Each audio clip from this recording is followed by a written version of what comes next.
Nabangga ng dalawang fire truck na re-responde sa sunog sa Caloocan, habang sa Quezon City naman, isa ring truck ang bumangga sa concrete barrier. Nagbabalik si Hannibal Talete. Nakasampa pa sa mga concrete barrier ang trailer truck na ito nang abutan ng News 5 sa EDSA Busway sa Quezon City kanina madaling araw.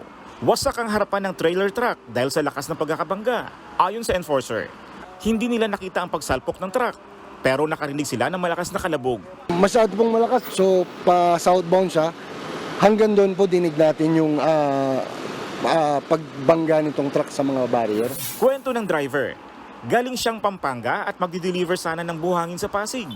Pero pag-ahon niya sa may tunnel, nabulaga siya sa mga barrier sa busway at hindi na nakaiwas. Dahil sa aksidente, humamba lang ang truck sa busway. Hindi ito agad naialis dahil sa bigat ng karga. Pasado alas 5 na kaninang madaling araw nang matanggal ng crane ng MMDA ang truck. Wala namang nasaktan sa aksidente. Mahaharap sa reklamong reckless imprudence resulting in damage of public property ang driver ng truck. Akay-akay ng mga rescuer ang fire volunteer na ito habang dahan-dahang isinakay sa ambulansya sa Caloocan.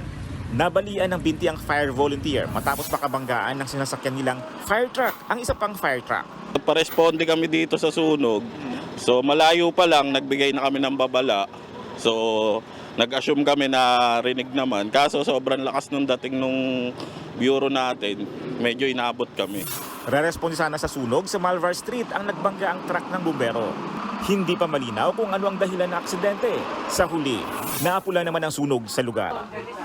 Nagbabalita mula sa frontline, Hannibal Talete, News 5. Mga kapatid, Jiggy Manikad po, iba na ang may alam at may pakialam sa panahon ngayon. Para sa konkreto, kumpleto at komprehensibong balitaan sa Frontline, mag-follow at mag-subscribe sa social media pages ng News 5.